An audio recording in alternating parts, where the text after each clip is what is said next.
তো বন্ধুরা কেমন আছেন? আশা করি ভালোই আছেন। এই দেখেন আমি আসলাম বেহিলি উচ্চ বিদ্যালয়ের মাঠ। আমি এখন আছি বেহিলি উচ্চ বিদ্যালয়ের মাঠে।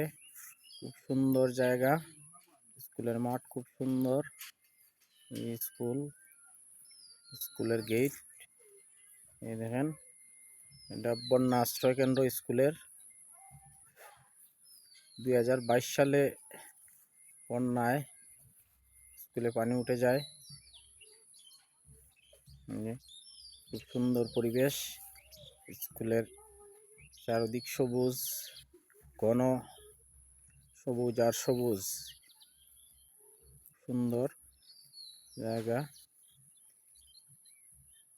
স্কুলের নিচে একটি মাঠ আছে, বড় মাঠ, খুব সুন্দর জায়গা। আসলে তো সবাই ভালো থাকেন, সুস্থ থাকেন। ধন্যবাদ সবাইকে।